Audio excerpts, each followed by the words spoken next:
Hello दोस्तों, तो एक बार फिर से मैं बात करने वाली हूँ आज रबी खान हुसैन के ऊपर, बल्कि मैं हुसैन के ऊपर बात करने वाली हूँ। क्यूट बहुत है ना वो, तो उनकी क्यूटनेस की वजह से मैं मजबूर हो जाती हूँ कि मैं उनके ऊपर बात करूँ, तो मैं उनकी क्यूटनेस पे उन पे बात करने वाली हूँ, क्यूटू हुसैन के ऊपर।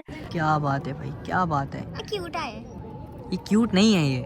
और अभी शायद कोई दावत वगैरह हुई थी, गालिबन हुसैन के घर हुई थी, जिसमें भी हुसैन माशाल्लाह बहुत ही क्यूट लग रहे थे। मतलब ख़त्म हो रहे थे उनकी क्यूटनेस उनके ऊपर ना। और रबीका अब मुझे लगता है कि जब से रबीका का मज़ाक बनने लगा है और बच्चा-बच्चा मज़ाक उड़ाने लगा है, तो रबीका कुछ झेंप कर और खिसिया कर कुछ ज़्यादा ही हुसैन को क्यूट साबित करने पे बज़िद रहती हैं कि हुसैन माशाल्लाह, माशाल्लाह, माशाल्लाह कितने क्यूट लग रहे हैं। बहुत क्यूट मोमेंट होता है, सब देखते हैं तो उनको खुशी होती है। बिल्कुल तो ऐसा ही प्लीज़ है। से माशाल्लाह गाइस, प्लीज़ से माशाल्लाह। माशाल्लाह, माशाल्लाह, माशाल्लाह। ऑल्दो वो नहीं लग रहे होते, मतलब वो किसी एंगल से क्यूटनेस ज़रा-सी भी उनमें नहीं छलक रही होती। और जब वो बात करना शुरू करते हैं ना, तो जिस तरीके की उनकी लैंग्वेज होती है, उससे तो क्यूटनेस बिल्कुल ही तेल लेने चली जाती है। एनीवे, तो एक हुसैन के ऊपर बात मैं इसलिए करने वाली हूँ क्योंकि उनकी पॉडकास्ट में जो मैंने बातें सुनी ना, वाह, वाह, वाह, वाह! बड़ी प्यारी-प्यारी बातें की थी और मेरा दिल चाहा कि मैं उसके ऊपर बात करूँ। I felt like talking about him. तो मैंने कहा चलो, what I feel I should say. तो हुसैन साहब का एक पॉडकास्ट हो रहा है जिसमें उनसे सवाल किए जा रहे हैं। एक तो मुझे समझ में नहीं आता कि इन लोगों को भी इंटरव्यू के लिए बुला लिया जाता है, मतलब ये टिकटॉकर्स को।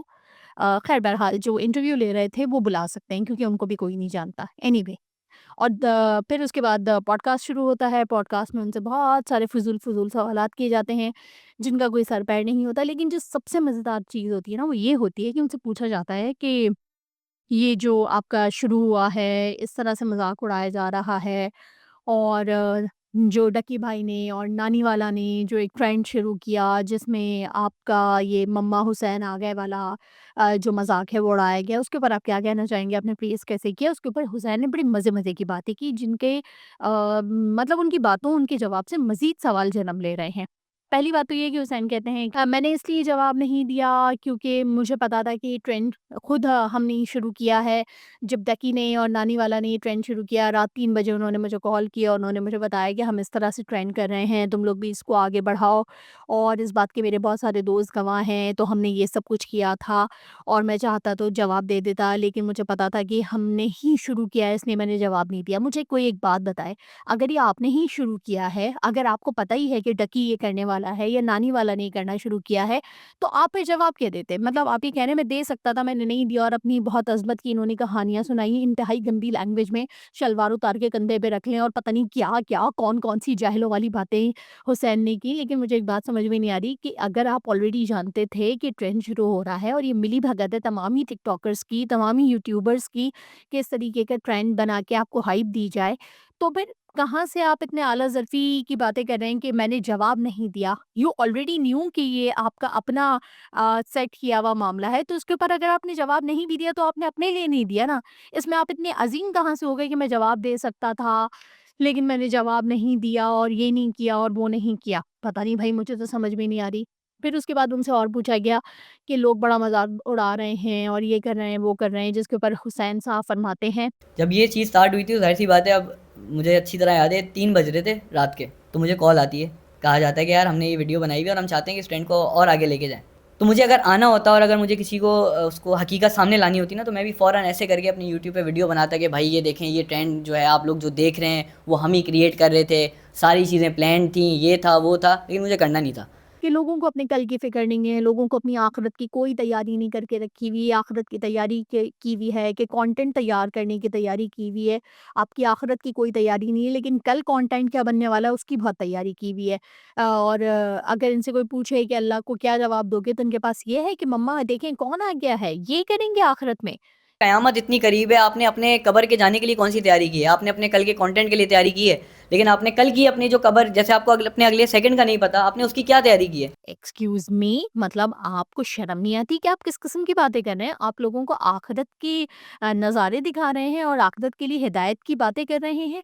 आपका अपने बारे में क्या ख़्याल है? मतलब अगर कोई आपसे पूछ ले कि आपने और आपकी मंगेतर ने आखिरत के लिए क्या तैयारी की हुई है, तो आपके पास तो 100% जवाब यही होगा कि आपके मंगेतर के पास तो एक ही चीज़ है आखिरत के डेली, और वो ये है कि मम्मा देखें हुसैन कितने क्यूट लग रहे हैं, और आपके पास क्या है, सिर्फ बलाएं लेना और माशाल्लाह माशाल्लाह कहना और उल्टी सीधी बातें करना है। आपकी आखिरत की तैयारी ये है जो आप लोगों से पूछ रहे हैं कि लोगों ने आखिरत की क्या तैयारी की हुई है, जो ये हम पे मीम्स बना रहे हैं, हमारा मजाक उड़ा रहे हैं, तो आपने खुद ने आखिरत की क्या तैयारी की हुई है।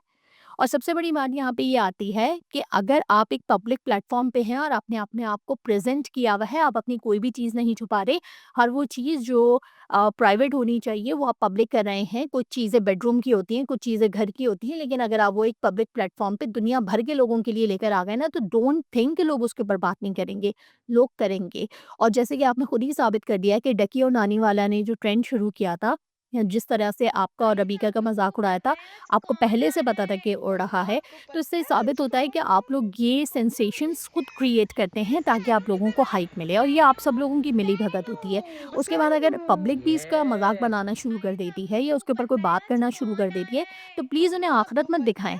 उन्हें ये मत बोलें कि आपने आखिरत की क्या तैयारी की हुई है। आपके मुंह से तो ऐसी बातें सुनकर भी हंसी आती है, बल्कि शर्म आती है कि आप कौन ये बातें कर रहा है। तो जनाब, जब भी आप आउट ऑफ द वे जाके कुछ भी करेंगे तो लोग आपके ऊपर तनकीद करेंगे। आप रजब भट्ट की शादी से मुतासर हो रहे हैं कि बहुत ट्रेंड सेट किया। उसने क्या ट्रेंड सेट किया? जहालत का ट्रेंड सेट किया, और वही ट्रेंड सेट किया जैसे कि आपने अपनी मंगनी के पहले जहालत का ट्रेंड सेट किया। तो आप जो सोसाइटी में जिस किस्म के ट्रेंड्स ला रहे हैं, लाने की कोशिश कर रहे हैं, और बहुत से बेवकूफ़ लोग इससे मुतासर भी हो रहे हैं, तो आप ट्रेंड सेटर नहीं, आप जहालत सेट कर रहे हैं। और जो इस बात को जहालत समझते हैं वो आपके ऊपर तनकीद भी करेंगे। तो आउट ऑफ द वे जाके कोई भी काम किया जाएगा उसके ऊपर आपके ऊपर तनकीद होगी, और आपको सुननी भी पड़ेगी, क्योंकि आप एक पब्लिक प्लेटफॉर्म पे बमा अहलो अयाल खड़े हुए हैं। मतलब आप जो हैं अपने आप को पूरा का पूरा प्रेजेंट कर रहे हैं। आपके घर का कोना कोना लोगों को पता होता है। आपके तमाम मामला जो कुछ भी आप दिखाते हैं और जिस तरह से आप जाहिर करते हैं वो लोगों को पता होते हैं, तो लोग उनके ऊपर बात भी करेंगे।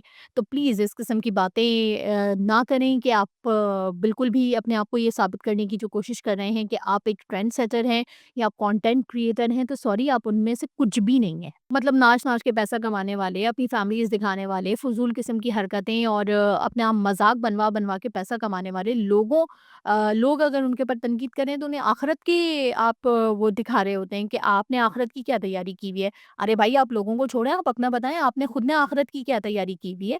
खुद आप अपने यहाँ मज़ाक बनवाते हैं और कोई कुछ कह दे तो आपको आखिरत याद आ जाती है, वो भी दूसरों की।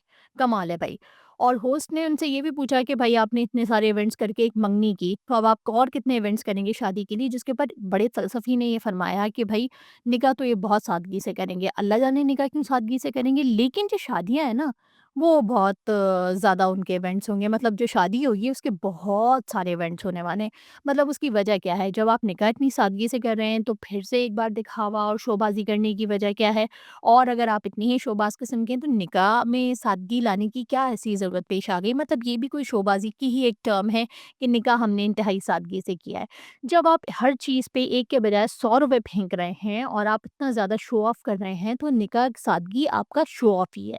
सो कॉल्ड सादगी शो ऑफ ही है।